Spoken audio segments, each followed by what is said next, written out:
Welcome to episode 25 of the Chi-Town Shoot Wrestling Podcast. I'm Marcin, and joining me in the squared circle are Chris, David, and Andres.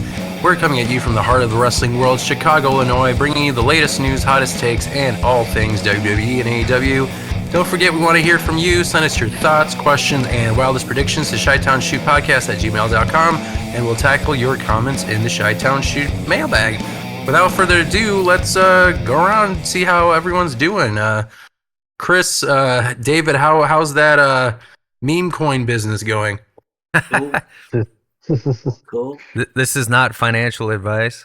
This is not. Yeah, we're gonna put a advice. disclaimer on here. We're not providing financial advice. All I'm gonna say is hold your bag and strap that rocket, baby, because we going to the moon. We got the jet fuel today, and that shit's dumping right now. But that shit just means that we're taking off soon, boy. Yeah, we going to the moon. Oh, jeez. Moon. When Lambo? Win Yeah. Lambo. Yeah, we'll see. I mean, Lambo eminent. the thing about cryptocurrency is you have to just generally hope that the project itself is a serious project, that there's long-term plans for the token. So, I mean, there's like a shitload of like rug pulls, but I think that's part of the game with that specific like subsect of cryptocurrency. So it's literally what they call there's a word for these people. They call them degens or degenerates, essentially, because all you're doing is you're messing with the market. So you're pumping it with a shitload of money because people are betting on this thing. Everybody's putting money into it, and then at some point when people start selling, it just tanks because there was no plans to upkeep. So yeah. Pump and dump, baby. Yeah, not What financial kind of advice. coins are you hovering around? Yeah, They there's call only them Bitcoins for a reason.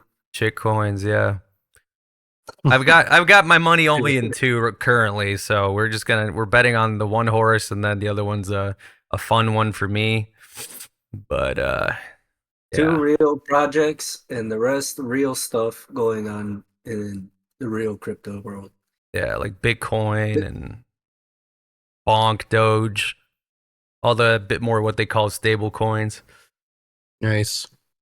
Are there any games you guys are currently playing? Anything in your current rotation? Man, I've been playing hella tech, and I've been putting hours in. What made Unknowingly you so. what made you do that little break and come back into it head first? I mean, I've been playing. I just haven't been talking about it. Yeah. I've been on. You can see Has it my been hours. consistent though since it launched? Have you been consistently playing? Pretty much. I mean, I've maybe taken like a month off at some point, but it's been more or less pretty on. Like sometimes it'll be like every other week. Then I'll have a streak, and then I just kind of keep playing. Like recently, definitely been a streak. But the Tekken Cup shit was cool to see. So that was that extra inspiration over the weekend. But I'm waiting for Metal Gear Solid 3. I think they're gonna announce this game on Thursday, I think, at the Game Awards. And You're gonna have like a surprise Christmas drop. Maybe it might be one of those like, yeah, just so you know, it's coming out like next week, bitch. Buy it now. But I think Digital only. No, hopefully not. Probably at first if it's that quick of a launch. Yeah. I think Hideo Kojima's dropping hints that he's back on. So they're gonna show a new trailer, and it's gonna like start to go through all the little like Konami, blah blah blah, and then it's gonna say Hideo Kojima game, and his ass gonna walk out like, "Woo, it's me all along, bitch." And then Sounds like a teaser for our surprise return conversation later. yeah, right. That's what we like to see. Build up some assumptions. I mean, I think that would be interesting. If they were gonna do a remake of Metal Gear Solid 3, it would be nice to have his name like printed on it. I think even if he's not involved, I mean, they have to, shouldn't they? Because he created it. There's got to be credits somewhere on there, right? Well, it's not like they didn't erase it from the Master Collection because you play the games; it's still all there. It's not. Yeah, like but I think since he did, like he created and published it, but I'm saying like since this is a remake, or do you think there's going to be like a creative way of not including him in credits? I don't know. But have you seen any of the footage they were releasing with David Hayter kind of being the spokesperson for this game? Have you seen that? No, footage? actually, I didn't realize. So they're not just using old recordings. Are they re-recording? Apparently there's like some re-recordings or the added footage or something like that, because David Hayter was saying something like he doesn't want to spoil anything. He didn't want to get too far into the weeds, but he said he was back in the studio for a little bit. Same with the woman who played the boss. I forgot her name. And Ariel was revealed to be Eva after all these years. That was speculated, but it's confirmed that You're talking about the mermaid, right? yeah, Ariel the mermaid who sang and Who? Not It's- Ariel Hawani. no. Yeah, Ariel the mermaid. She voiced She's Naomi? Eva. Eva. Oh. Eva in Metal Gear Solid 3. Blonde woman. Yeah. Yeah. Hmm. Okay, cool. That's awesome. Yeah, no, I mean, I was looking forward to playing it, but I have not gone down that rabbit hole with like, reading news on the remake, because I was like, well, it looks like it's gonna come, and when it shows up, it shows up. But yeah, I'm in the middle of playing. I got Dragon Age, and I also got Silent Hill 2, and I'm in the middle of playing that. They did a great job remaking it with the music and all that kind of stuff. So I just can't play it at night by myself. Sometimes it's a little too much, to be honest.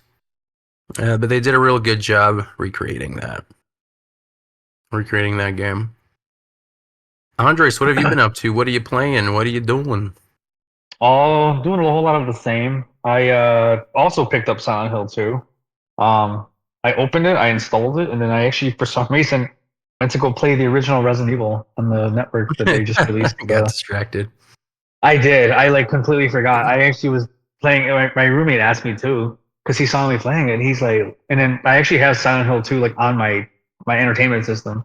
And he was looking. He's like, "How come you're not playing that?" And then I was like, "Yeah, good question. I don't know." So I was playing, Director's Cut of Resident Evil, the one that came out in 96, 97. Yeah, Which is funny because the game doesn't have any trophies, but it does have this really cool feature where you can rewind the game. So like if you like go through the item box and you're like, okay, I need to go to the opposite side of where I'm like of the big map, and you go there and you realize you're missing something, you can just rewind the game, go back to the item box when you left off, and then you just grab it and run back. It's kind of funny.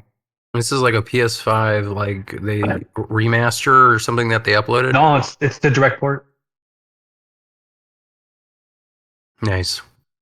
Yeah. So I've been doing that. Just working. I'm not exactly in the confines of becoming rich like Chris, but doing okay financially. On the precipice. Yeah. That's good. Other than that,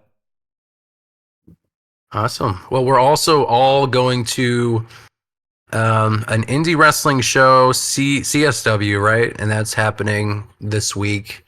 Should be good. It's pretty close, at least to where I live. It's like a 10-minute drive, if nice. that.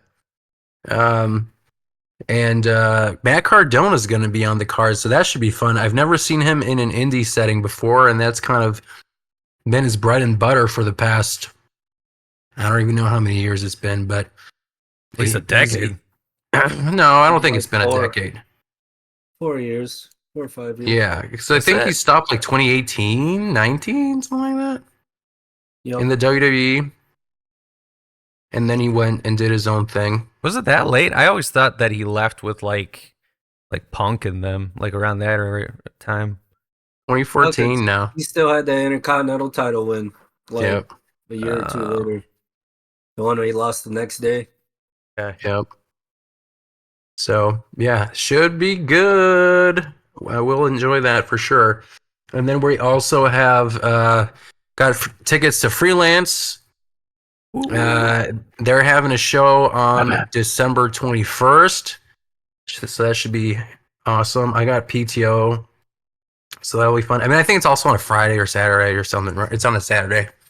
So either way, yeah, that should be exciting too. Chavo Guerrero. I don't know. I don't know. I haven't seen like any of his work recently. I didn't even think he was still wrestling. I thought he was just doing more I guess being like a teacher instead of just doing actual matches, but that should be good. Yeah, I don't think I've even ever seen him like Santana wrestle. Jackson. Yep. Santana Jackson. Someone said they were making a joke that I forgot what Chowgur's wrestler's opponent name is, but that he was just going through like all the old like Latin like wrestler guys down. He was just going down the list because apparently he's been put in matches against a number of them in the past couple of years. I mean, that's the way to go. Yeah, Coda's gone against Homicide. Was that Santana? Yep. And now Chavo. I mean, that's what he should do. Yeah, I mean, like if you're in an indie setting and you have the opportunity to get guys like that, why wouldn't you, right? Like that seems like it makes sense to me. So, should be good.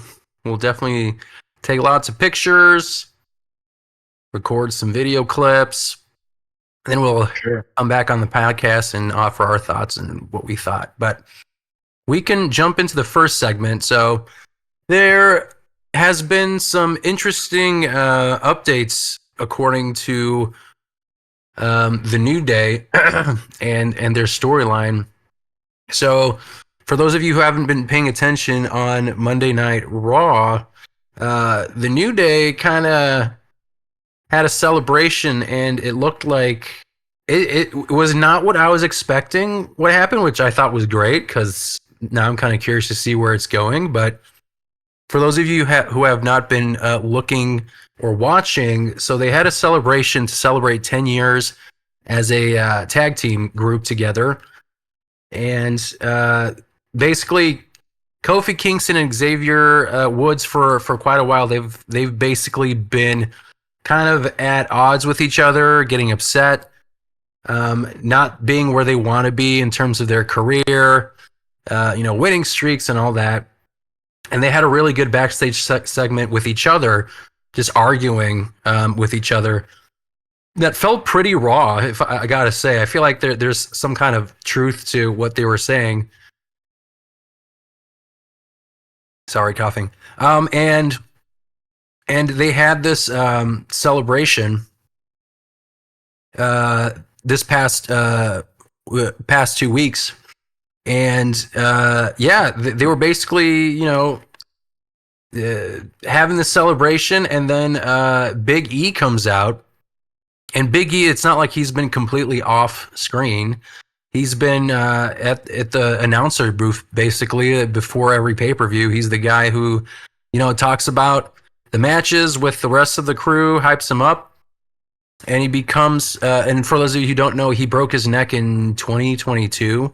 I think it was like right before WrestleMania, and he was basically off TV, and New Day continued despite his neck being broken, and the segment basically went from like Kofi and Xavier Woods hating each other to basically kind of like ganging up on Big E and then just telling him how much of a POS he is. And was it Kofi or Xavier Woods who was like, "Oh yeah, you broke your neck, so what?" Jesus. Yeah, I missed that one, but that's crazy. Yeah, you got to catch that replay because that was really good. Because I'm really curious to see where this is going, and this is I really feel it in my bones that this is going to be like a super hot feud story going into 2025. Like I could feel it being at the top because. Honestly, if we're being like honest, like New Day has been kind of floundering. They've just been kind of like floating without a real purpose. There was some kind of, attempt of a story and build up, and I think this might still tie back to the Karrion Kross Final Testament group, and maybe that's what he'll explain like, oh, that's why they turned heel or whatever. TikTok. Yeah, so it'll be interesting, but so there was a article, basically Kofi Kingston talking about how he doesn't care, what fans remember, but he feels like they are the greatest tag team of all time. So he said basically he had an interview with Baby Huey on In the Click podcast where he stated that they would continue to add accolades to the legacies until they don't want to do it anymore, and that won't be anytime soon. And this is Kofi's quote. So, we are the greatest tag team to ever do this. Sometimes you're supposed to be humble and dance around it, but if you look at our accolades, man, we just had this shirt come out for the 10-year anniversary. It had not even all of our accolades, but we filled the back of the shirt with the accolades that we have achieved. All the members of the group and all that we have done and titles that we've won and crowns that we won, it's unmatched. Being able to host WrestleMania, being able to go toe-to-toe with The Rock on the mic and hold our own. Not many people in the world can do that. Not many people can say that they've done that. I could go on and on. 12, 13-time tag team champions. That in and of itself, and the longest reigning tag team champs at one point. If I'm being honest, I don't really care about what the fans remember about it because I already know. I already know what we are. You know what I'm saying? So, yeah, you can't argue with the facts. And when it's all said and done, New Day is going to go down as the greatest tag team of all time. So for us right now, we're just trying to add on to that legacy. We're never full. We always stay hungry, and we keep on piling these accolades on until we decide that we don't want to do it anymore, which won't be anytime soon. So I guess I want to kind of open up the floor to this. Where do you guys see New Day like as a group? Do you feel like that is a fair assessment of them as a group as being the greatest of all time? Or do you think maybe they're one of the greatest? Chris, what do you think? If you had to put them somewhere in your like list of rankings, or even just give us a general assessment of where you feel like the group of the New Day fits, in all the tag teams that you've ever seen.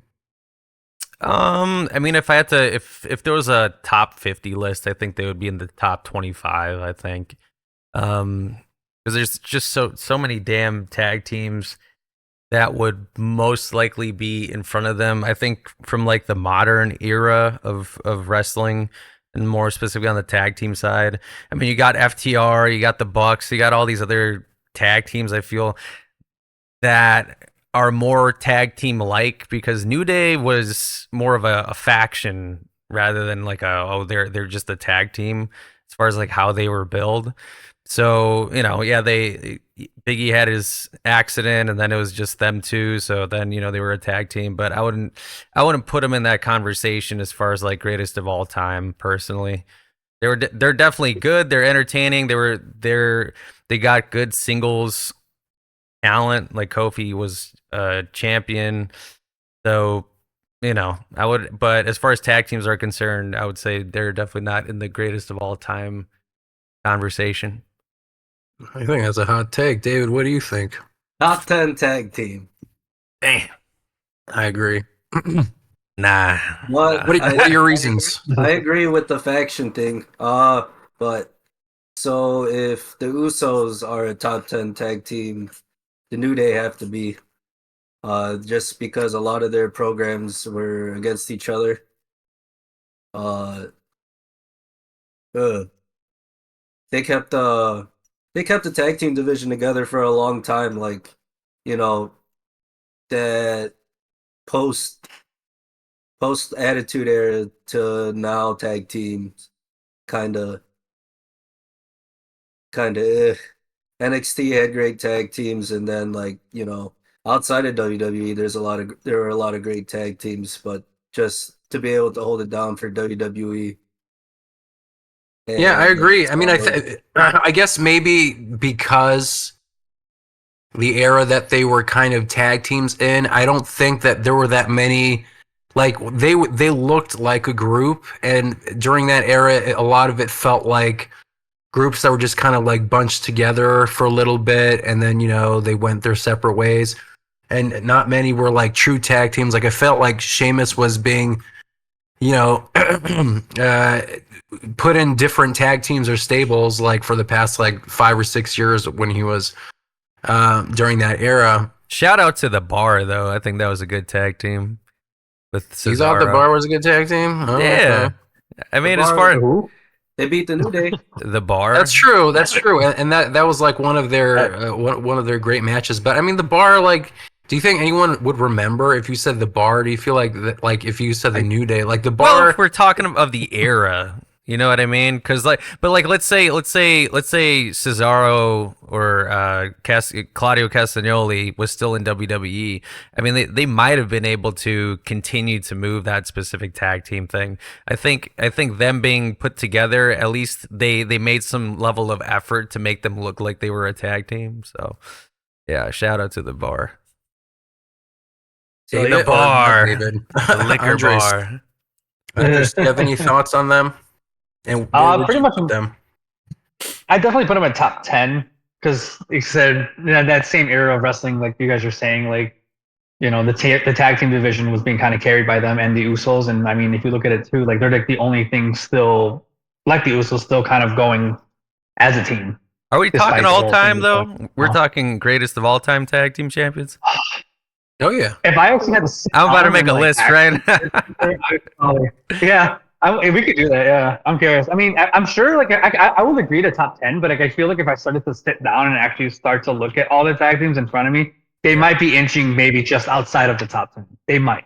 So But I don't see a well, off the ruthless top of my head, I aggression tag team better than them. Uh, I don't see a ruthless aggression tag team better than them. Mm-hmm. Yeah. Not the Outlaws. Mexicool? Nah. The Outlaws. The Outlaws are Attitude Era. Yeah. Oh, that's true. That didn't.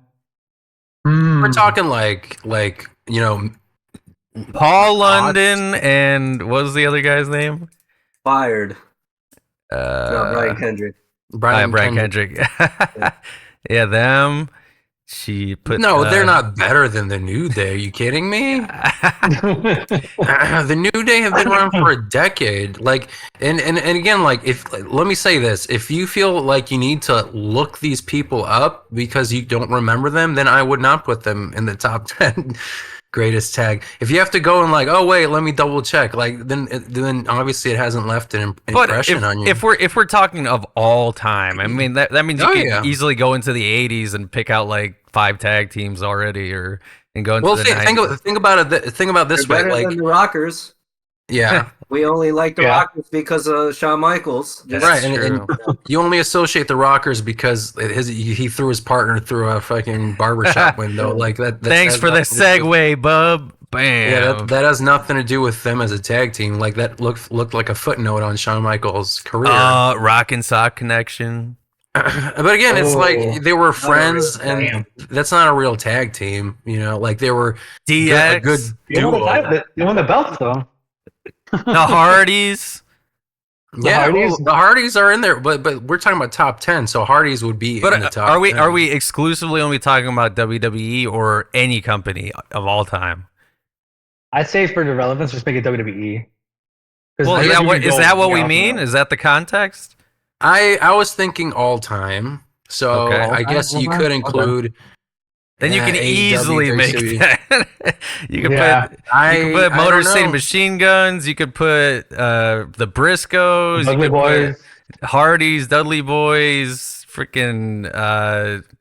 All right, you're rounding out a top 10. Hey We man, can put hold on. APA. Yeah, let me look that shit up. I think you just got down like what, 5 or 6? yeah, I'll write them down right now. Keep talking. Let me get Edge and Christian. You look like a motherfucking nut. Yeah, Edge and Christian.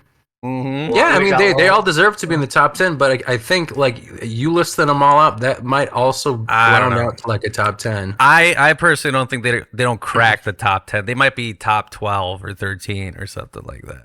They're like, if you didn't include the Dudley Boys, like, But you 6 have to. Well, I'm saying, if you didn't include the Dudley Boys 6 like ECW tag team championships, like the New Day is the most decorated WWE tag team of all time. Are So they? I feel like that, yeah, That's that great. that in and of itself, they've won it like 16 times or whatever it was. Damn. But that's still WWE because again, we're talking like across the board. I mean, I don't know. We'd have to see. Sure, but that's Yeah. like the biggest All game right, in town. Next too. podcast. Let's do New Japan. Let's do a New Japan tour of New Day. Right. And let them win in New Yeah. Japan a couple times. Bullet Club. But like, even if you can say like they're the most decorated in this specific promotion of all time, they have to be at least like top 10 or 12. If they're the most decorated tag team they're in their up entire there. history. I won't grant them the rank of master. And you know what? I will say like even like beyond that, like for myself, like I will say like decorated.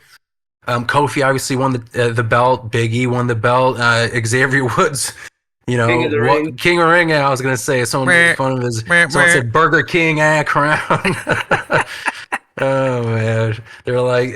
I'm sure that's why he's probably upset because he never won the title belt. Like they gave them 2 championship belts, but then they're like, here's the King of the Ring, which like at the time didn't even give you like an opportunity for the belt, right? Like you just got the crown. Here's a hot take. A goofy ass cape. You ready? Xavier Woods wins the Royal Rumble. Boom. Good. I hope so. That'd be freaking sick. Or you know what? Big E wins the Royal Rumble. Let's go. Is he clear? Yeah. I mean, as of this recording, there's going to be a segment again, so we'll see. I feel like it might lead to a clearing, but like because he was in the segment that got them like upset also because he was like, "Oh hey, I'm back, and I could be your manager," and they were upset. And I guess to their point, it's a little fair because they've been having this entire like issue amongst each other for a while, for a couple of months, and Big E is still in the company. He's behind a desk, like talking about the shows, but he never goes like gives them a pep talk, goes out to interrupt or anything. But he's still within the WWE sphere, having a job. So I could kind of see from their perspective why they'd be upset about it. And they did like the whole like Arnold Apollo like handshake thing when they basically were like screw this guy. They did that during the segment.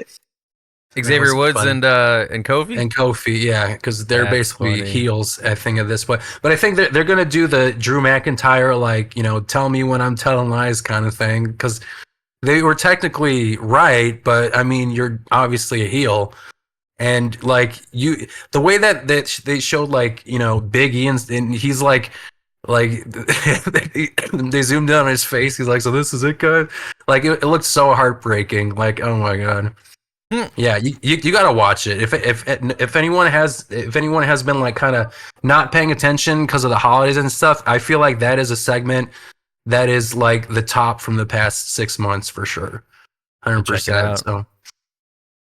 So yeah, so the other thing I was talking about, you know, with the New Day as a tag team, I mean, you also have to think about them, like you mentioned them as a trio and as a group, and I mean, as a brand, like just their identity. Like initially, obviously, they had a little bit of a start. It started like with this like Baptist preacher type group thing. Like they weren't really sure what they were, and then they slowly kept going into like the more absurd. Like they were just being themselves at that point, you know. They said they never wanted like to be like pigeonholed as like a comedy tag team, but they just happen to be funny and just really good at what they're doing. And I mean, like, I feel like they really touched the chord of like a group of the audience that, you know, like not many wrestlers really do that. Like they're avid streamers, fans of video games. They did a lot of like just pop culture references in their anime. Like no one has been like that, like hard on their sleeve, showing that kind of interest. I don't think there's been any group at that time, and very few now that have been doing that. You know, like that was a core part of their identity, and I think that's something that I identified with. I thought that was amazing. And you know, like they rounded it out. They made a interesting, like, funny group. They had a trombone named Francesco. Like Booty-O's, they had their own cereal. Like, I had that cereal. That was awesome. Like, how many tag teams like had an actual cereal? Like, come on, that's like top 10 right there. Heart Foundation. Top 10 worthy. No, I'm making my list. I'm at number 8 right now. Hold on. Oh, so you're just like coming up with the list while I'm talking?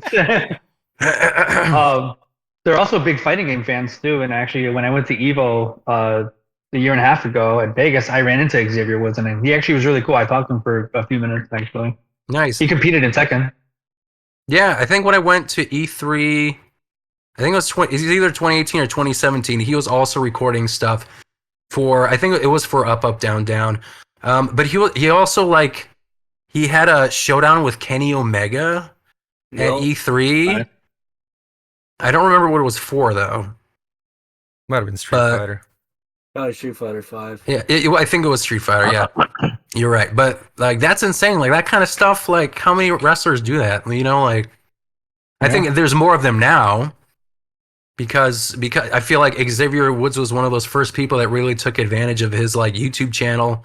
I mean, Zack Ryder did too, but you know, it's just a unique group, like, and they have the titles and belts to back it up. So I guess we already kind of talked about how their legacy stacks up against the Dudley Boyz, the Hardy Boys, or the Road Warriors. Let's see. New Japan run imminent. You think so? No. That'd be cool though. The CMLL run. Oh, they could do Pro Wrestling Noah. They could do TNA probably. I mean, I'm sure there's probably some kind of like, you know, handshake deals that you can go and do matches with. Let's see. So let's say if Big E actually returns to face Kofi and Xavier, do you think this is a catalyst for someone to break out of the group and actually have a solo run, or do you feel like it's all going to be like the New Day? Like it's not like you're going to have like someone going solo. What do you guys think? If you had to book this current feud, where do you think it would go? I'd like to see Big E go on his own. They kind of tried it, but like when they did it, he was still like all New Day out. Like his music changed, but like the colors stood the same. Character kind of stood the same. He was the Intercontinental Champ for a while. Yep. And then like there's like little teases like Paul Heyman would be like, "Oh, I think you could be as big as Roman Reigns," and all that stuff. And then eventually led to him getting the title. Like he had some good matches with Bobby Lashley. Yeah. But I think he would just like be able to just go on his own. But the way it is now, maybe they just keep it faction and they just turn into like side characters. Yeah. Or they get a whole another belt run. I got my list. Okay, let's hear it. All right. Well, yeah. Let me go back to that question. So because we talked about how he's being the greatest tag team of all time. I forgot Jericho. Shit. They're not. No. Get out of here. You know how many people Big Show got teamed up with? All right. So they're considered the greatest, or he thinks they're the greatest tag team of all time. So how do you feel like their legacy stacks up against teams like the Dudley Boyz, the Hardy Boys, or the Road Warriors? So who do you have? I'm gonna go from number one to the last one. All right. Okay. All right. So number one, Hardys. This is ranked. So this is like. This is not like. In no particular order. You're saying like number one. Like you're saying the Hardys are the greatest tag team of all time. I would say for me, yeah, but I would say anything after that, maybe they could go up one or down one. But I would say for me, the Hardys are number one. That's one. Okay. And then Edge and Christian, FTR. Oh no. Yes. That's my list. How many tag belts have they won? They've won a lot, and they've won them outside of WWE. Yeah. Okay. Briscoes. Dudleys. Come on. Dudleys, Young Bucks, Hart Foundation, Steiners. Okay, they might be better than both of those. Steiners, Road Warriors, British Bulldogs. Better than the British Bulldogs. Harlem Heat. And then New Day. I don't think you've seen a single Harlem Heat tag team. I don't know where you got this. Same with the Bulldogs. From one promo. All you need is that one. That's like five slots worth alone. That's like 5 slots worth. You've infamous never seen a promo. single Harlem Heat tag match, and you just put them in your top 10. I don't need to. You know We're gonna who's in throw it. your entire Booker T entire alone. ranking here just because of that.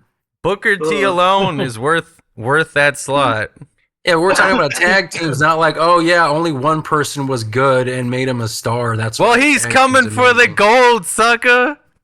Yeah, okay, yeah, but one meme does not make a great tag It team. does. We're talking about brand. We're talking about pro wrestling specifically. What is memorable? I would definitely say Booker T in Harlem Heat is memorable, man, because he's coming for Well, you. regardless So of the who else was meme, on Harlem that Heat was list? a very decorative tag team. Hmm? Sure. You So said who else what? was on the Regardless of list? the meme, though. So I'll go again from 1 to essentially 12. I got and 12 Wait, so is Harlem Heat was your last. So you're saying New Day wasn't even in that list? New Day's number 12. Harlem Heat was 11. You had to extend it so you didn't catch. I didn't say- strays and falls. I said- Like, all right, well, I'll throw an extra 2 in there, I guess. You put Harlem Heat above New Day, really? Yeah, and British man. Bulldogs. Yeah, dude. Oh my god. Okay, I mean, I guess that's your opinion. But yeah, definitely not. I disagree for sure.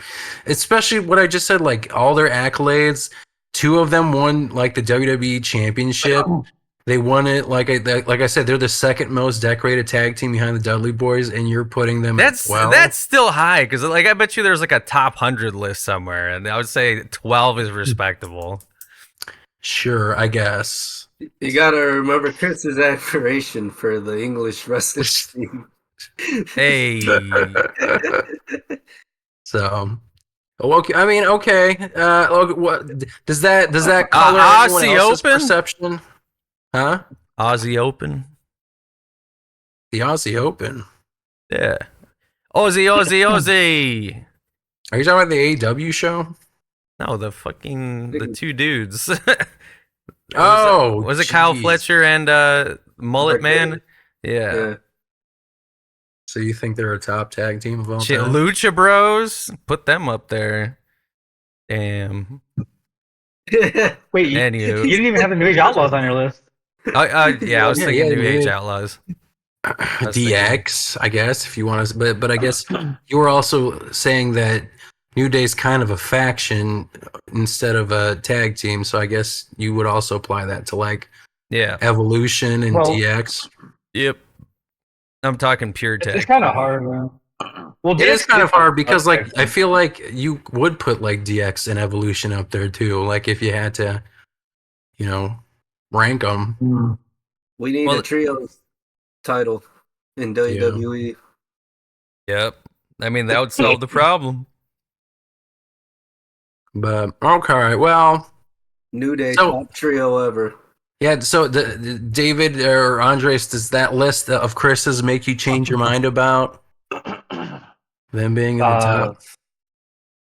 No. No. No, there are some I will agree with. But like I said, when I was in my head, like off the top of my head, I would put New Day in the top 10. But I do think if I were to actually make my own list, they might just get nudged just outside of it, maybe. But like I said, just off the top of my head, no, they would be top 10 for sure. Got it. I mean, so well, what do you think about?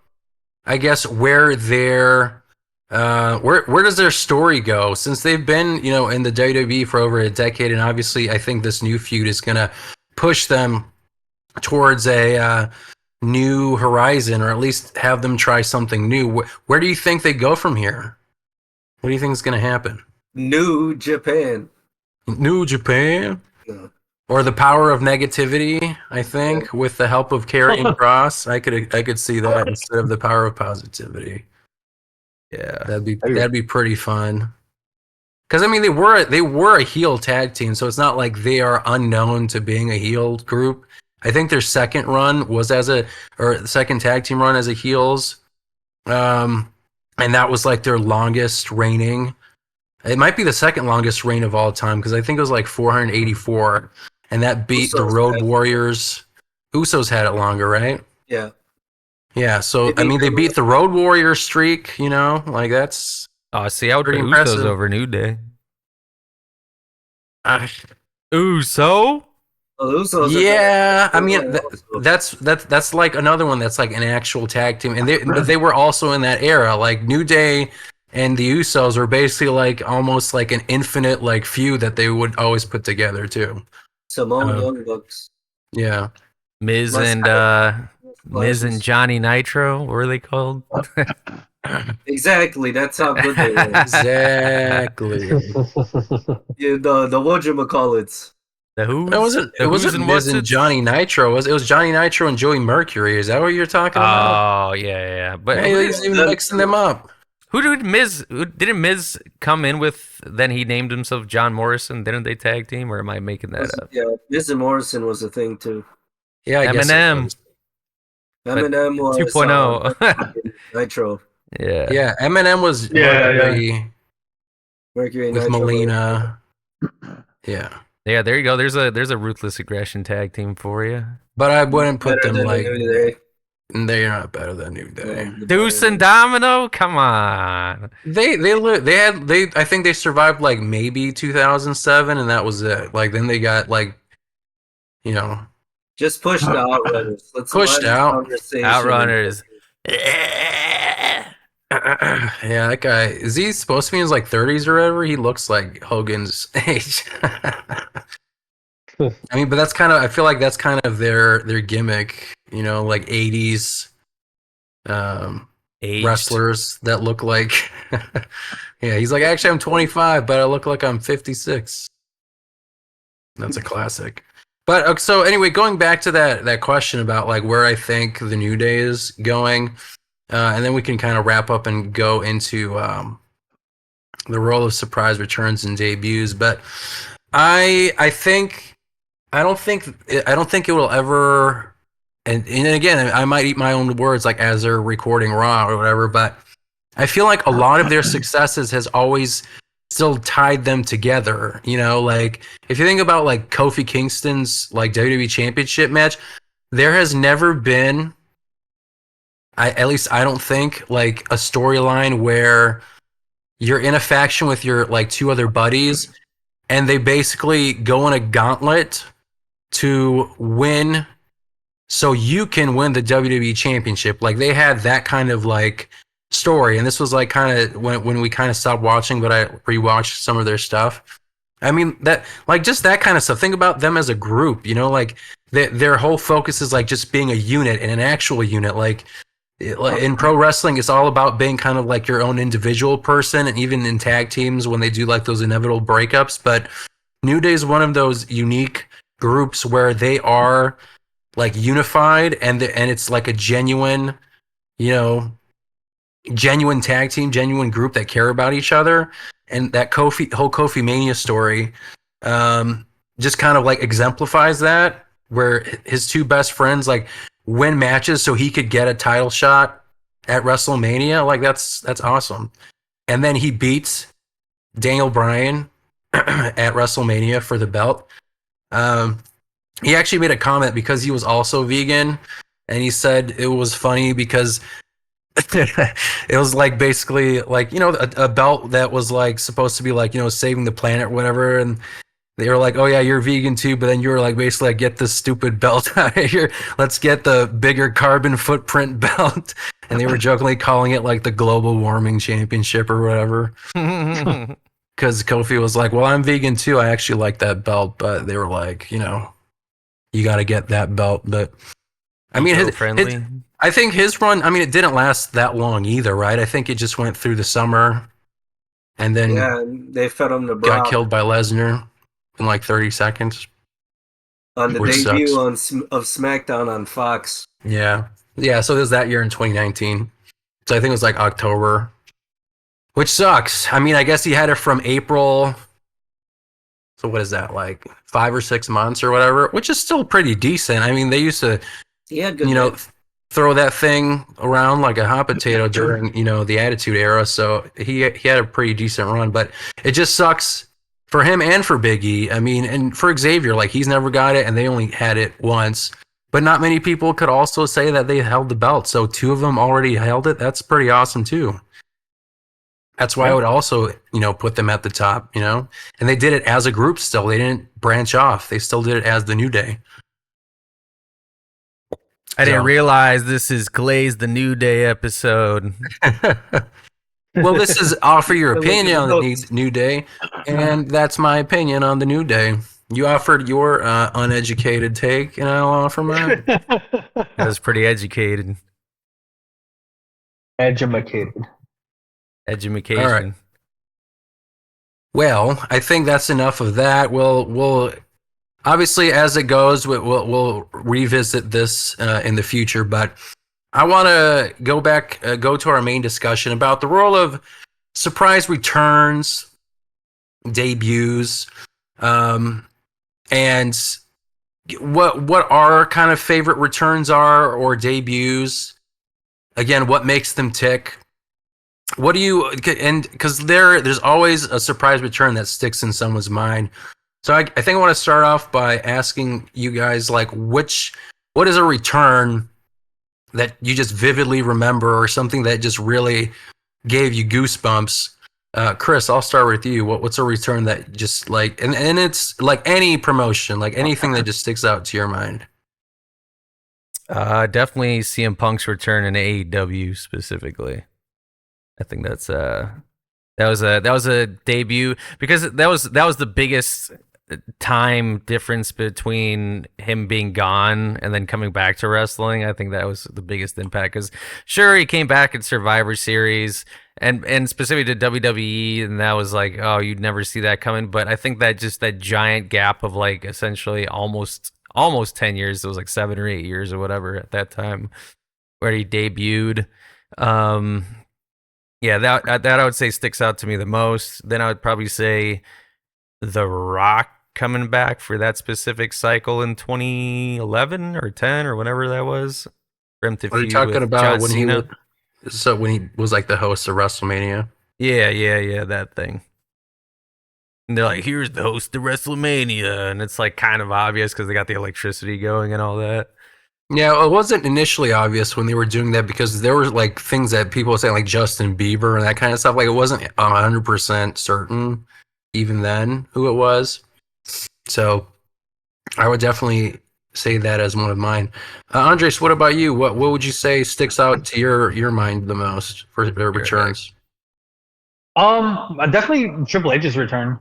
Back in the early 2000s when he came back from his like first torn quad repair, like surgery. And he was gone for like a year, I think, and like it was funny because he was like still heel, you know. But he came back and he had like, such a huge pop, and I'm actually always been a big fan of his, even if he was a bad guy, because I was a big DX guy too and stuff. So that was actually a big one for me. That was actually one of the bigger returns for me. That's like, with me it resonated, because just seeing like my favorite wrestler come back from such a damning injury, you know. And then he did it like a few more times after that, unfortunately. And when he injured, he was a heel, right? Yeah. Yeah. And he even When he said that came when he back, came he back, was he a heel. wasn't sure. Mm. Yeah, but he wasn't sure like his reception of how it would be. Because I remember that was something I saw in one of his interviews. He was like, "Oh yeah, I wasn't sure if the crowd was going to accept me or not, because especially like my character and then being gone." But no, it was a huge pop for him. And then did they just maintain him as a face for that short amount of time? Because I feel like not too long he went into like a feud with Shawn Michaels, didn't he? And he was the heel again. Yeah, he never really was a face for terribly too long. It was pretty much throughout his career. He was a face through the Jericho thing, and then he lost the title to Hogan, so he kind of stood a face by giving Hogan a hug. And then, You're right. and then he was floundering around until the end of summer, where he turned on HBK. Yeah, you're right. That's a good one, honestly. And that's I think that's still one of like the loudest pops that someone ever got. Definitely up there. Who? Triple H, when he returned from his first quad tear, like 2002 or 2001. Was that leather and denim jacket? Yeah, it's the Triple leather H? denim Yeah. Triple H. Yeah. David, what about you? Which one sticks out in your mind? Edge in 2020. Yeah, man, I am upset I missed that. Oh yeah, I watched yeah. Yeah. At the So- Rumble? That was a good one. Yeah. So that was the same day Kobe Bryant died. That's So, Oh like, crap! Talk about welcome a back, Kobe when- Bryant. Yeah, Yes. right. So like I just remember like being at work, like hearing Kobe died, like seeing it, and then like just like the rest of the work was just like customers coming in, just like talking about it, and just remember like being bummed, and I was like, well, at least the Rumble's tonight, and there's like not really a lot going on about Edge coming back, and then that music hit. Talk about like, and I guess I'll go into this after this, but talk about like it wasn't even really talked about too much. Right. You know, like those kind of like appearances. You're like, that wasn't even on my radar. That something like that would even be remotely possible. And then he shows up. I mean that is when I wished I saw live, because I saw that in the periphery as I was like kind of like just reading wrestling headlines and not necessarily watching the product. That was But one of those times I shed a smart tear or two. yeah, Dude. that's That awesome. one guy with CM Punk, bro. Or like even like when we United seen Center. The Rock, even because The Rock was a surprise appearance when he beat up Cody. No, it's true. Yeah. Oh yeah. I guess we could also even talk about like just like they're obviously like in WWE, but like just like the appearances, because you don't always know, like sometimes they schedule it ahead of time or whatever, but like that one when we were in Raw, Yeah. yeah, that was crazy, because I mean I kind of like gave it away because we were sitting at an angle where I'm like seeing someone waiting by the curtain. I'm like, holy shit, I think that's The Rock right there. I don't know if I was telling David or Andres, Yeah, but I was you're like, Here's a question though, as far as like spoilers and leaks and dirt sheet stuff. Would you say that's more recent? Because like let's just say even as far back or as more recently as like 2020 with the Edge thing. I mean, was there a lot of like speculation talk on the internet, or did we just start to tap into that shit like recently in 2022 and onward? no, I mean, don't you remember like when we were watching as teenagers, like in the 2000s, like spoilers and returns? Like, do you remember the Jericho return, the Save Us Y2J, Oh, that yeah. whole thing? Well, that was obvious. Well, it wasn't like they weren't sure necessarily if it was Jericho. I think there was a lot of, because like Save Us, like they thought maybe because he did like the whole Millennium thing, and they thought it might have been like that version, but they were still like during that era, like all the dirt sheets and community boards were still like speculating who it could be. They're bringing up a number of different people, and Y2J was in the conversation, but it wasn't necessarily 100% like for sure that people knew.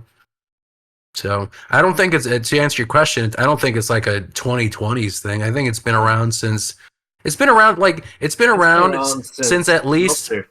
since at least Jericho debuted on Raw in 1999 or 98. It's been since like Meltzer, bro. Well, that's Like, news. they were- I mean, you'd have to be like subscribed to his Late 80s. newsletter, I guess, at that No, point. I mean also, think about like Angel Fire community boards. Like there were communities that existed during that time. True. Like wrestling fans will find their group, and when there's a will, there's a way. And I mean, the internet just kind of really started to be something that's commercial, in the 90s, and especially more specifically the late 90s. So when Jericho came out, in Chicago, because that's where he debuted, it was at the Allstate Arena. Fucking cat. He basically, like there were signs in the crowd already, like Millennium Man, Chris Jericho, like that's not something you just like magically think about, And if you think about that specific era, I mean, it's like TV. It's not like it was like streaming or stuff. It's like it had to be appointment television. You had to sit down and watch this, and it's not like the world was as connected as it is now, and they still figured out that Jericho was, showing up to WWF. Like you had to be in those dirt sheets in the late 90s to know that was happening, So I would say it's been around since the internet, and even before that, I'm sure like newsletters that people were getting. I don't know how Meltzer was doing newsletters in the 80s or 90s, early 90s. Maybe he actually was like mailing it out. But it existed in some form. I'll never forget when I seen the NWO. There was two smarks sitting behind me, and they said that X-Pac and HBK were both gonna end up NWO members. Oh, And I, that's rem- how, and like I remember just how I watching it got like as clips. that's how I believed in the dirt sheets from the rip. Yeah. Because like I remember like the kid that lived upstairs from us, like he liked wrestling too, and I told him like afterwards, I was like, yeah, there's some dudes in the back saying that this was gonna happen, and he was like, no way, man, but blah blah blah. Everybody had the And then kid upstairs. Hey, and then side come note. summertime, Who the fuck was that kid that we went to upstairs that we played Mortal Kombat 4 with? Who was that? What? You remember what I'm talking about? No. It was like it was on Eddy Street, I think, or something. And we went like upstairs and we had Mortal Kombat 4 and something. He was a slightly older kid, I think. I honestly don't remember. I don't know Wow. what you're talking about. he Must have watches the made it show. up.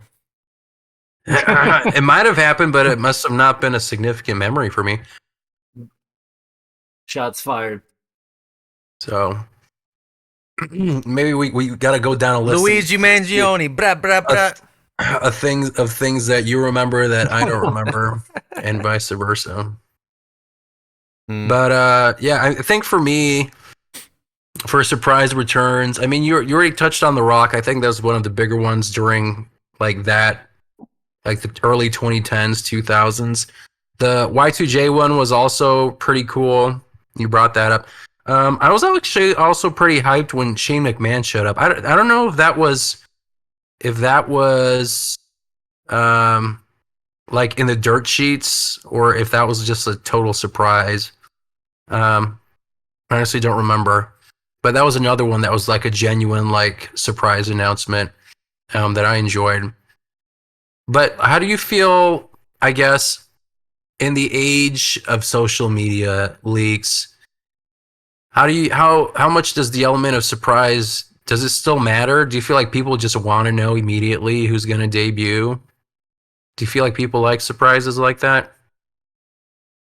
I think I it's think a so. very, very niche group of people that just need to know, like they need to know ahead of time. I think a majority of people appreciate the surprise because I mean, like we can use the example of the Survivor Series CM Punk thing. I mean, that wasn't really speculated at all. Well, I guess there was some speculation, right? But there was no real like confirmation because it's like the way they did it at the end was like they had the trademark shit run. It's like okay, he ain't showing up. Whatever, show's over. Everybody go home. And then they like zoom in, and then it's like you hear that. I told you guys. Yeah. So I mean, like you could tell that Triple H probably thinks about these things and how can we still make it like surprising even if it is like all these like dirt sheet people with all the scrum shit that always happens now post every single pay-per-view, you know what I mean? Yep. So That's true. I mean, yeah. I mean, I think that I mean that debut. If we had to talk about like in the in the 2020s, obviously we're still kind of early in the decade, but throw Sting in there for AEW. Oh yeah. Well, for AEW, but I was also gonna say for WWE. Sting, that too. At Survivor Series, like in a WWE ring. I think it was like when it was like during the Best for Business Triple H, Stephanie, like their McMahon 2.0 kind of thing. I mean, that was another wild one. 2014, 2015-ish, right? Now, was that in the dirt sheets? I don't remember if that was actually speculated on. Sting? I don't. Sting and WWE, because they think did they debut in Survivor Series? I think so. So I don't remember if Sting was advertised for the game, but around then, that's what they're kind of doing. That was when they would advertise somebody for the game, and then they'd show up on TV. Oh yeah, it was like Oh, you're right. 2K You're right. 13 or He 14. was in the game first. Like they had some kind of weird deal before that, and that had conversations going. So there was speculation that maybe he'd do something more than just that. Because I think that the logic at the time that maybe it's not likely is because it's a separate entity from WWE, so it's not like he's directly involved with Vince McMahon. But it's a nice opportunity for him to be in like a really popular wrestling game franchise. And then they worked something out. And then I think people were speculating and hoping that it would be, but I don't think it was 100%. But it was, I think, on the radar for people. But that still doesn't necessarily mean it's 100% true. But yeah. Saraya got a big pop. I mean, when she showed up to AEW for the first time, that was a pretty big pop. Yeah, I remember that. Because it was like that the Ronnie Radke song. It's like I don't know who the fuck that's supposed to be, and then they popped her name up, and it was just like fuck. So let me ask you this: so do you feel like it's better to hint at a debut through cryptic teases? So i.e., the Y2J Save Us or the Millennium Countdown or the Bray Wyatt QR codes that they did when he came back. Or I guess the Wyatt 6, I guess they also had their own version like that. Do you feel like it's better to do something like that, or would you rather it just be a total surprise? Honestly, no nothing. Total surprise would be ideal. I think there's instances like you mentioned that fine, but I think if it's like too much, it's like, oh, they're coming like literally every single week when they would do like any kind of like segment for like Ruthless Aggression stars where they would do a lot of like little promo stuff every single week for like some kind of a debut. Yeah, I would say it's always better if it's a surprise. Agreed. What do you think, David? Depends. I guess Most of the time, I what lean does it towards depend? surprise. Sometimes it's cool to like build towards it, especially if you could swerve them. Mm-hmm. Yeah. I think it needs to be masterfully done. I think if it's just too much, like really just like dangling the carrot in front of you, like it's like, okay, well, this is who it most likely is, and then eventually it's like, yeah, we confirmed that this was like the Edge debut at Wrestle Dream was cool. I mean, there was all that speculation with the contract and stuff like that it was up. But there wasn't anything beyond that, I don't think. And then, same thing. They did the same day little vignette thing with the car and all that stuff, and he's driving, and then you got, Christian in the ring, and then it's that pause, and there's music hits, and it's like, fuck. So. Yeah, I mean, I agree, and I do also think it depends because I think like the introduction and especially how Triple H has been handling those kind of like build up things, like I guess specifically with the Wyatts, Bray Wyatt and the Wyatt 6 with like the QR codes and even just like they're cleverly putting it in like backstage segments on like a box or something. Like they're just really going, balls out, like doing all these kind of hidden things, like actual puzzles and stuff. I feel like that kind of stuff really adds to it too, because it kind of builds to the hype. You got people speculating constantly. Like I think most people assume or think it's like a Bray Wyatt or whatever, but I think there's still always that kind of lingering doubt because you're not 100% certain. So I think it depends. One I'll give a lot of credit to for AEW is for Brody Lee. They didn't know who ran the Dark Order. Like they just kept referring to the Exalted One, and like the internet was going back and forth on it being either Brody Lee or Matt Hardy. And then it leaned heavy towards Matt Hardy, and then we got Brody Lee. Oh man, we can't forget about that Hardy's debut in WWE. I mean, that was a good surprise. That was like ethereal. Are you talking about like the The WrestleMania? WrestleMania, match? yeah, like the tag Yeah. team 6-10 man Oh, yeah. tag or whatever the fuck it was. Yeah. And a New Day was the one that called him out. Yeah, Nah, I mean exactly. that was The best tag team of all time just called out. nah, man. The That goes to second the best Hardys. tag team. Hardys, Edge, Christian, and then maybe them. Like if we had to make it, if I had a gun in my head, if Luigi was in my now head, we changing. Now we changing. We went from 12 to number 3 In an Quite the episode. jump.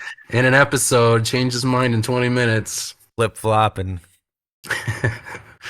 I mean that is a good one. So here's a good segue into that. So, what do you think is more impactful? And you can say for the general crowd or for yourself personally, is it more or surprise returns more impactful if it's like a returning veteran like Jericho or like a debuting star with no history in the company, like if MJF showed up in WWE, versus like Hulk Hogan or Steve Austin returns or shows up, or CM Punk, for example. I think AJ Styles at the Rumble was fun. Ooh, that was another That one was I was exciting. going to bring up. I think that's the cool debut in like recent years is to have because now that you have AEW and all these like promotions, TNA, like having a what's her name, Jordan Grace pop in and all these kinds of things, that crossover, that Forbidden Door stuff is I think the more intriguing kind of a debut, because then it's like, oh shit, they've crossed the pond and it's so forbidden or whatever. So yeah, if like an MJF showed up to WWE in like a Royal Rumble or something like that, I mean that's pretty insane. I mean, they did that with Jade Cargill, right? Like she debuted at the Rumble, and that worked really well for her. I mean, that if we were talking about like a way to like establish someone really quickly, the way that they debuted Jade Cargill, I think, was almost perfect. I put Jade Cargill and Bianca Belair before the New Day. What? Nah, okay. Sorry, I had to cough because I was so surprised. I mean, like I think they are a good tag team, but I still think the New Day has a decade on them, in terms of accomplishments. That was so that's a hot take, but I do think that they're a good tag team, and if WWE actually, keeps putting energy or thought into their tag team division, then yes. But yeah, so yeah, Jade Cargill. I mean, I think she was a really good surprise, or not. Well, it wasn't. It was one of those where it's a person who has not been in the company, and she made a really big impact. And I think that same Rumble, Naomi came back, didn't she? Wasn't that also the same PLE where she showed up? So yeah, I think it's they're both nice to see. I think for me personally, I'm more intrigued by the ones that don't have any background, but like you've seen them, like you said on AEW or some indie show or whatever. I think that's more intriguing. So like a Jade Cargill is more excited for than a Naomi or AJ Styles. I mean, he was in WWE, but like it was like a blip, and most people don't even remember that he was like in WWE. It was like very, very short. So, for him to show up at the Rumble, he was also like my pick when we were doing the Rumble. I think it was at Telcamps. That's where we saw it. It was 2016, I think, right? So, yes, I mean, like that was awesome. That's really cool. And same thing with Motor City Machine Guns. I mean, like they've been like such an established tag team, and then I mean they're basically in the twilight of their career, for being honest. And then they still like are like, yeah, we're gonna go to WWE, and then they give them the tag belts, and I think they dropped them to fucking DIY. Fucking scrubs. And it's a heel DIY, but I just can't see Gargano as a great heel. But we'll see. Here's the thing about the Forbidden Door type debuts, though. I feel like unless you're in the know and you don't watch the WWE product, more specifically WWE, because WWE really attracts a lot more of that casual audience.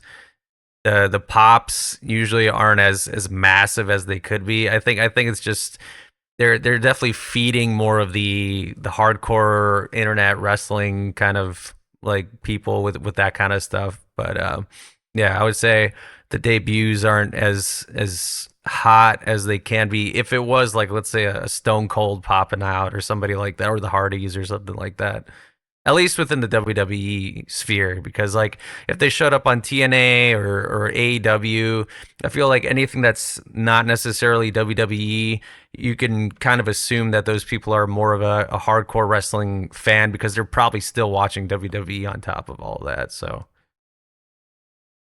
Yeah, I think I would agree with that. So when it comes to surprise returns or bringing back people, I think there's also a space for, nostalgia and bringing back legends, kind of like Goldberg or returning Undertaker. I feel like he made more returns than actual like matches in the past like 5 or 6 years, or before since he retired. So how do you feel? How do you feel like that kind of affects like the roster? Do you feel like they do a good job kind of like mixing it in with like, regular talent where it's not necessarily overpowering, or like, kind of like taking the air out of other acts? Like if you have a returning Goldberg, you know what I mean? Like, how do you guys view like a Goldberg return? He's already been obviously in the twilight of his career, comes back, he wins like what, 2 more WWE Championship belts or whatever. I don't know. What do you think? What do you think of that kind of return? Like just an older WWE or WCW legend or someone like that, even like a Sting, for example. Just coming in, obviously has been in the business for 25 years, but then he's like in the main event.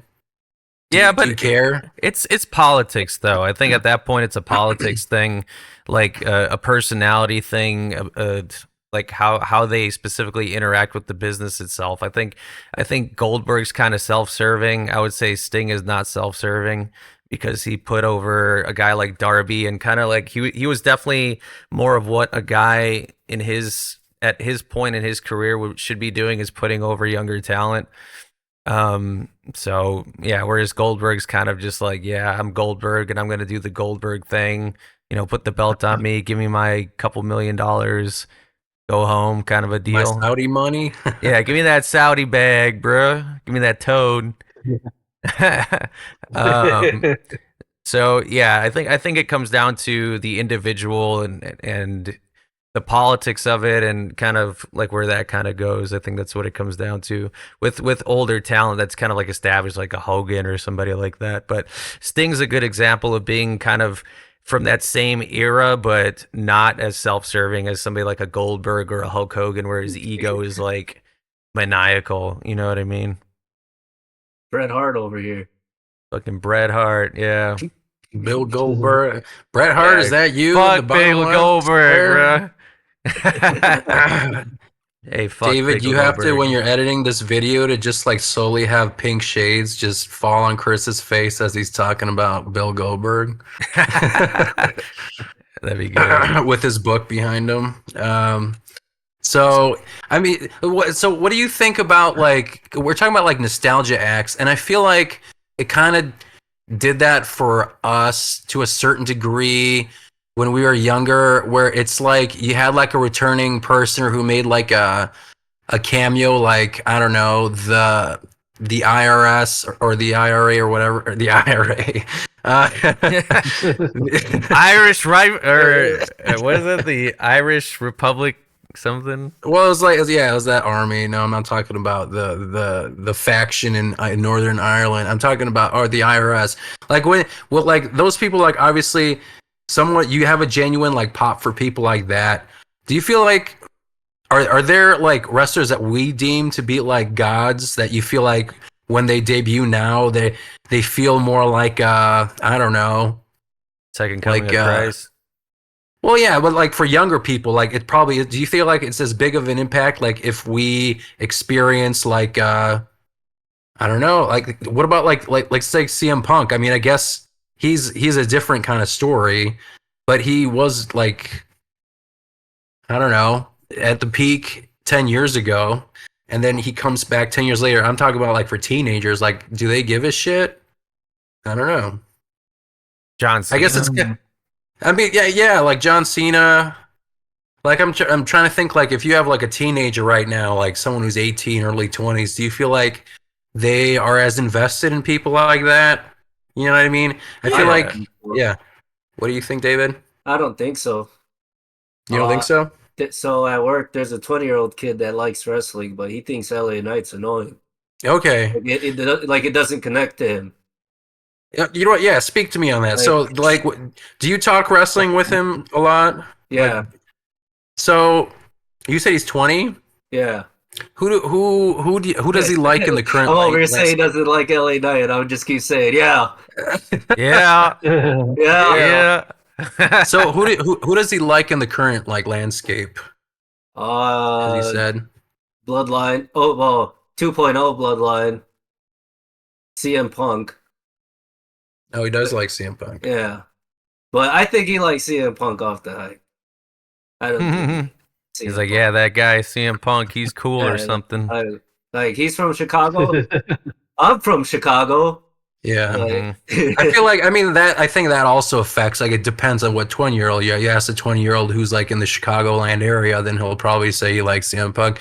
But I think you also make a good point about, you know, the FOMO type of stuff, like riding that hype train. Even if you're not necessarily a fan, you're gonna be just swept up in the hype, that you're just gonna like it and cheer for him anyway, even if like you don't know who the hell he was 5 minutes ago, right? Yeah. So, or like Braun Breaker doesn't really connect to him, but it's like, how long has he been watching?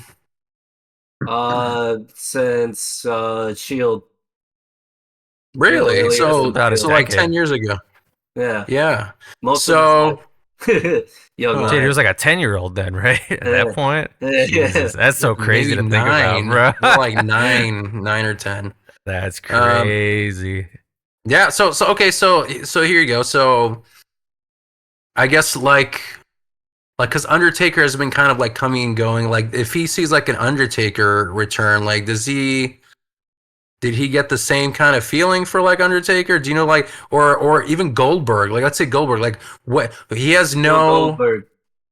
What's that? I said Bill Goldberg. Yeah, for Bill Goldberg, he has like so he was born in what 2004, something like that. So like he literally came out of his mom's womb, and Goldberg and Lesnar got dropped on his neck, and they got booed out of Madison Square Garden, and he was basically just breathing air, you know, for the first time when that came out. So he has like no like history.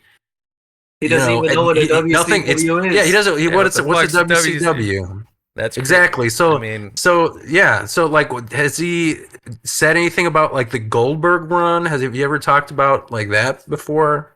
No, because I feel like that'd be interesting. He likes wrestling because like he watched the like cleaner era Kenny Omega, so it's like he grew up like liking wrestling. Yeah, but yeah, like fuck, LA Knight just doesn't make sense to him. Interesting. Yeah, I mean, like I think even when we were younger, yeah, I feel like even like I don't know, like for example, like Bret Hart. Like I didn't live through Bret Hart's era. I was younger and I wasn't paying attention. I lived through his era, like I was alive, but I wasn't paying attention to it. But I still like revered him because I was like reading into lore, so at least for myself. Even if I wasn't invested or grew up with Bret Hart, yeah, like exactly. I mean, it is wrestling lore. I mean, like you just I like using that word. That's a good word. Yeah, I trust. So I feel like like there's a legend that's built into someone like Bret Hart, right? So if he makes a return, Luigi, where you're like, this is the guy I've been reading books about, watching documentaries and all that kind of stuff, and he's back in a ring. You know, obviously not at his peak, but I mean, it's still cool to see him, you know, so it's that like the famous Montreal Screwjob, you're seeing it play out, in real time in 2000 in the year of our Lord 2010.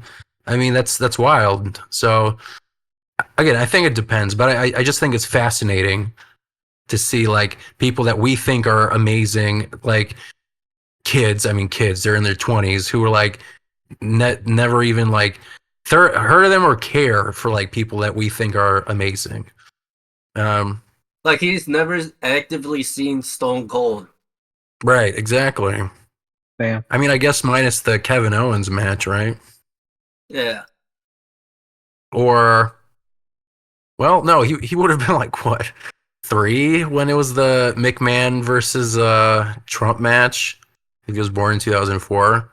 Because that was another good pop when Stone Cold returned to be the referee for that match. But yeah, same thing.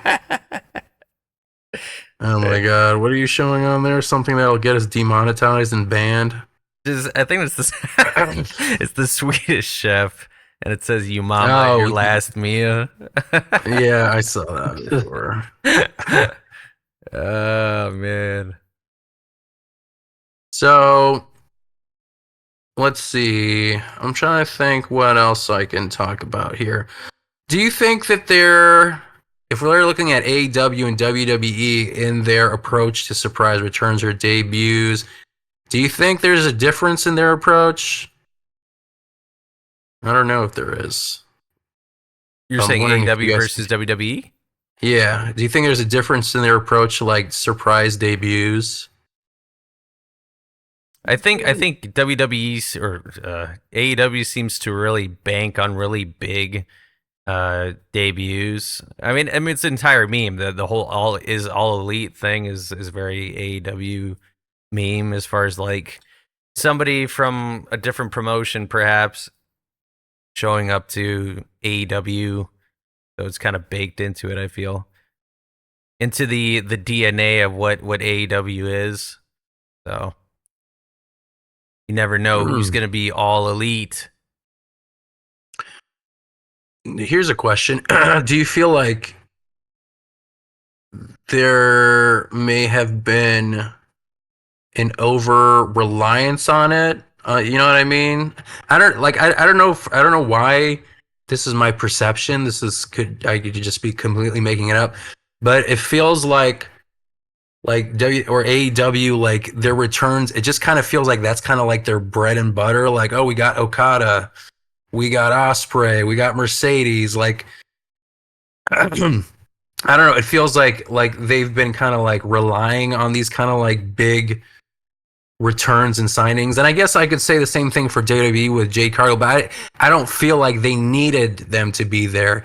It felt like it was like a cherry on top, like they had banger feuds already, but AEW, at least in the past year, seems to rely on like the big names they signed. Do you feel like there's some truth to that? Well, I would say yes, but I would say this though is that WWE is the juggernaut on the playing field.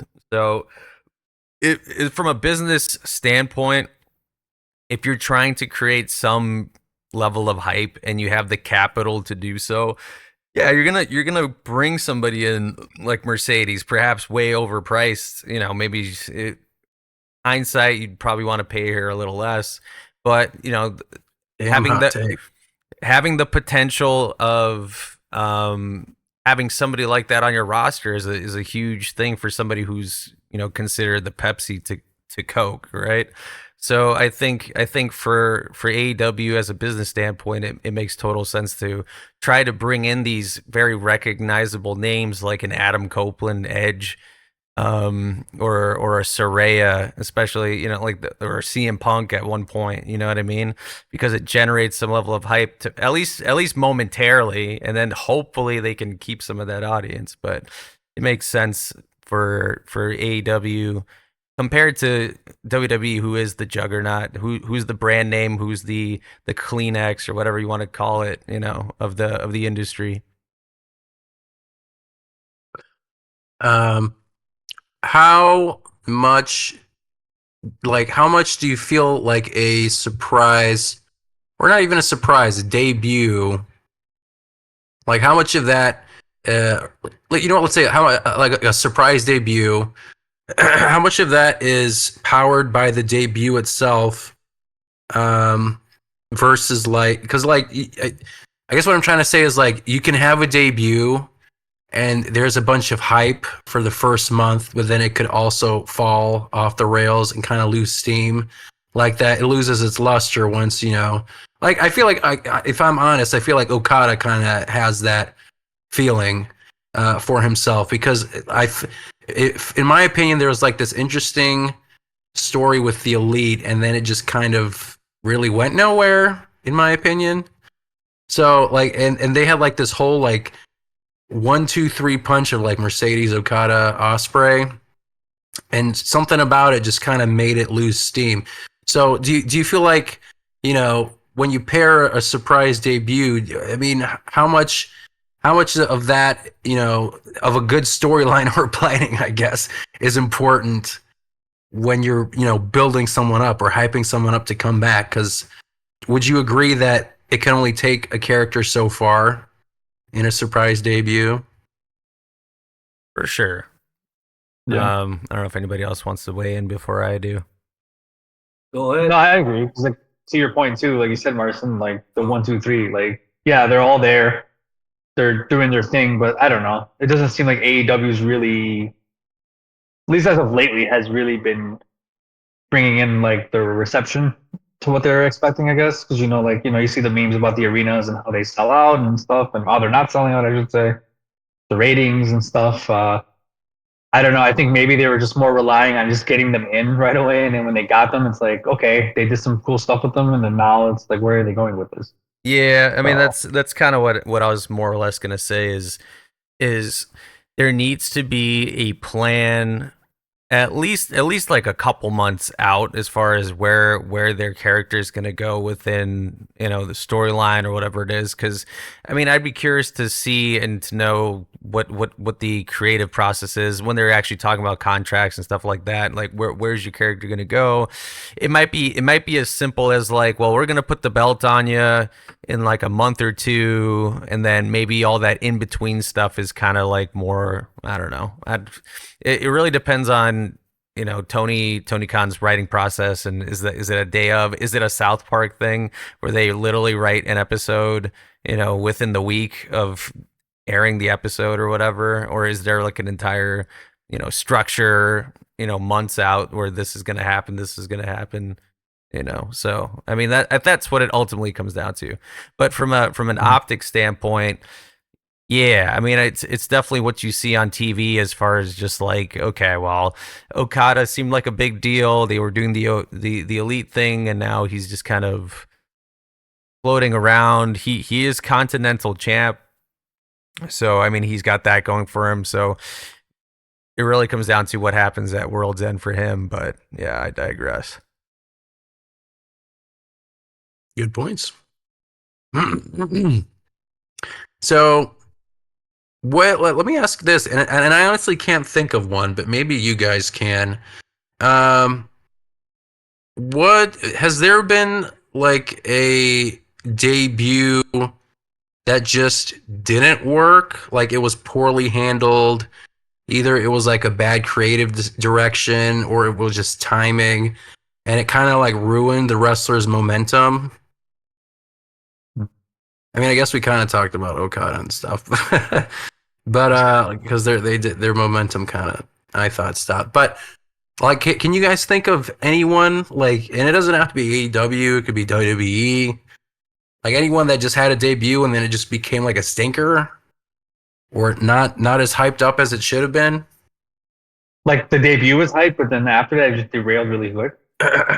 Yeah, like if it's a poorly handled debut. Like they showed up Okay. and it just didn't work, And I guess it doesn't even have to be a surprise debut, because you know what? I could think of like, do you remember Kizarny? Do you guys remember like That's vignette?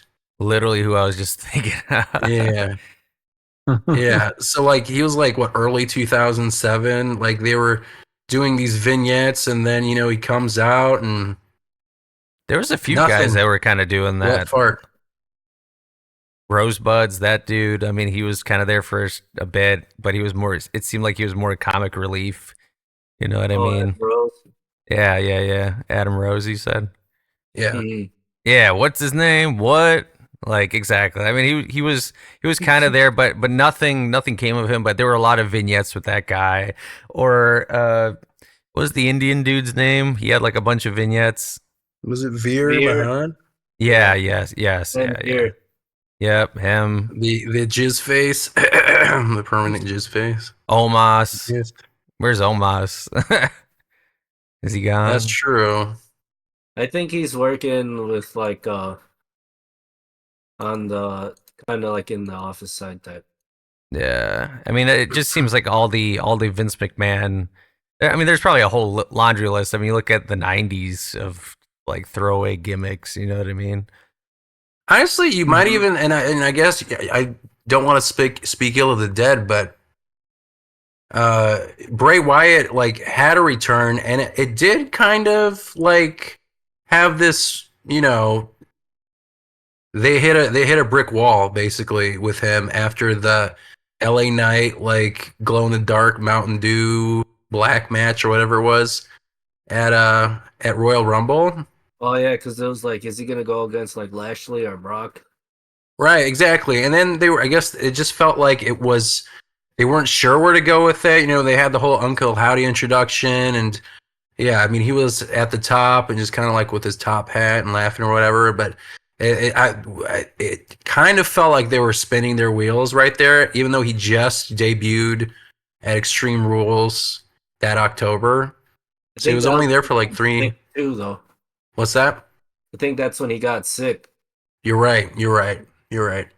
But I mean, like, besides like the sickness, like the feud with LA Knight and stuff, like it wasn't well received either. So I mean that's I guess that's one of them. And again, they did have like concepts and ideas that they wanted to do, according to that documentary that just didn't happen because Bray Wyatt passed away. But yeah, I mean that kind of thing. Like sometimes you have like a super hyped up, return. You know what? I could even put like Damage Control at the beginning when Dakota Kai came back and they had that whole like group formation. I think it was also still a little rocky. I feel like it never truly hit its stride. I thought the Bailey, like the breakup that they had between each other with Bailey was good, but I didn't think they made as strong of an impact as they would have wanted it to. If I'm looking at it, looking back at it now. But yeah, can you guys think of anyone else like that? Probably a bunch. Yeah, I Yeah. think we've gotten this.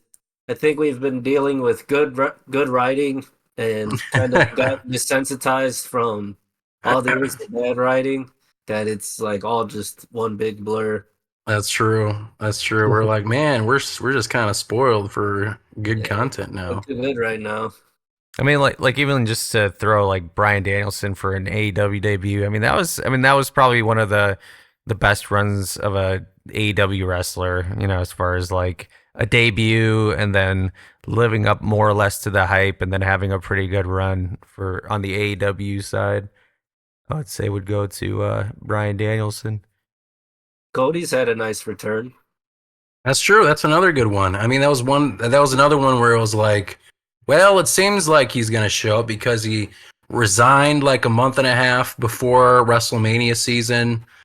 Then they say that Seth Rollins is going to have a unknown opponent, And it's a real nightmare. and it's a real nightmare. Oh And you God, was can't- that what they said? Because I don't even remember. Just little things like that. Yeah. Not Little quite winks and that. nudges. Yeah. I mean, sometimes like they do say things like that, and they are like that's not what we meant at all. Like it just happened. So like I think that with the CM Punk thing, they were saying the same thing. And Oh, someone was yeah. just like connecting dots with that. They're like, no, we actually that wasn't like Yeah, a plan. It just kind of worked out that way. Sure. Same thing with the Mercedes Monet. The what were they calling it? Something in Boston. Oh, Boston, like BOSS. Oh yeah, I mean that was an obvious one for sure. Like, oh, I don't know who's showing up then. I mean the same thing with like the CM Punk and United Center. Punk. You're telling me you booked the United Center for no reason at all? Oh, I guess was it a Rampage debut? Is that what it was? Yeah, that it was the Rampage first debut. Yeah, so you're gonna tell me there's no reason there's all this ice cream here. Yeah, but also yeah, the United Center. I mean, come on. So yeah, I mean that was First like the dance. worst kept secret. Yeah. Here, well, let's finish. Omega kept wearing shirts that started with CM. Was he? Monster, yeah, like shit like that. How long was he doing that? Like, how long were they kind of teasing it out? Like a month. Oh well, then I guess yeah, he was just being super like wink, nudge, but like very obvious giant winks. He kept wearing shirts that were relatable. Oh man, I gotta see that. I gotta see that back because yeah, I didn't know that they were doing that. But yeah, I wanted to. We can finish the podcast with this question, and it kind of pertains more to the future. And this could be AEW or WWE, but who do you hope to see? Let's say 2025. We'll keep it more tight of a time window. Who do you hope to see like surprise return or debut in either company? If you had to take a stab. I mean, probably Adam Copeland showing up again, I would imagine, for AEW. Do you think he's coming back soon? I mean, it's been a minute, I think, since when did he break his ankle? Like, shoot, like, it's been half a year, I think. Almost. Yeah. If not. Who's he barking at? Can you hear his barking? No. Okay, good. No. I heard a little bit, actually. Okay. No, that's a good one. I'm kind of waiting for Asuka to return because I'm curious. I need Kenny Omega, bro. That's true. Or Charlotte she's injured too, isn't she? Mm-hmm. Yeah. I'm more curious to see like how that whole damage control thing's gonna handle. Or if they'll just like break them up. Because like Io Sky's like good now or something like that. I don't know what's going on. I guess they're technically good. Like damage control is good.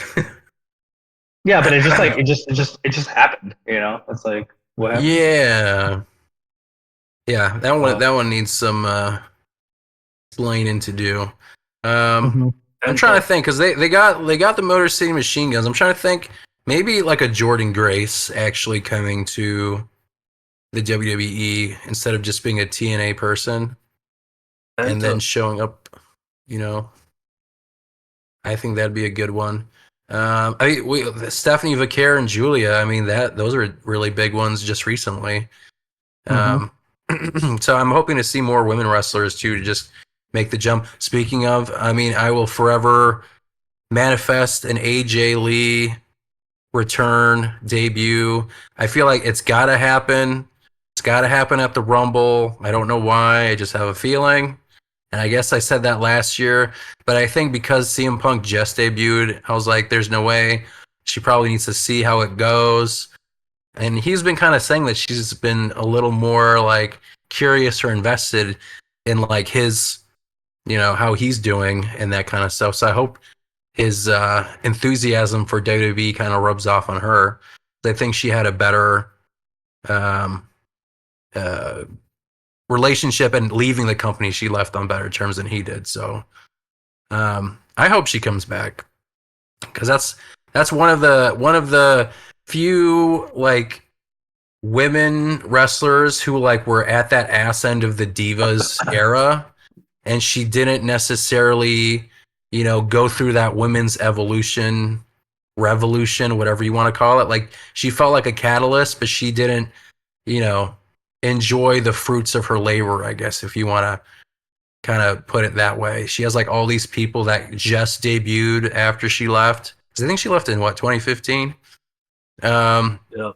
So, I mean, like all these people that just started wrestling that have now been multi-time champions. Like, she's got a whole roster of people she could go up against, and she's another one of those people that is, second to none on the microphone. So, looking forward to that. Big Justice. But yeah, any other thoughts? Do you have anyone else that you can think of as a debut? It could be a Rumble appearance, could be a WrestleMania appearance, because I feel like we have one every year at least.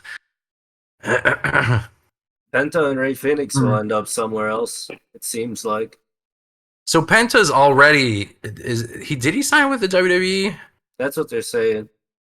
But Ray Mysterio, Ray Phoenix he's part of that tag team, right? And is he still under AEW contract?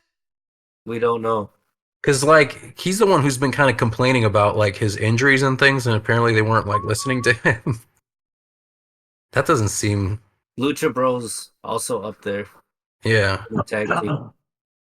So that they seem more likely to be in WWE, I think. Probably. Because I do think WWE needs some more tag teams too. Especially if you split the belts up and now each brand has to have a whole number of tag teams. I think they gotta build that up more.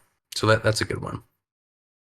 I think it'll be good for all the staple tag teams, all the teams that are WWE grown, to deal with Motor City Machine Guns and the Lucha Bros. I feel like they got to give LWO something to do too, because they just feel kind of like we're here, and Zelina Vega hasn't had too much to do. But I feel like at least with the introduction of those mid-tier belts, I hope that gives some of these girls something to chew on, with the mid-tier belts. So yeah, cool. Well, I think that's a wrap for this episode of the Chi-Town Shoot podcast. Please don't forget to like, subscribe, rate us, and leave your feedback. Tune in next time for more wrestling madness. Until then, keep marking out.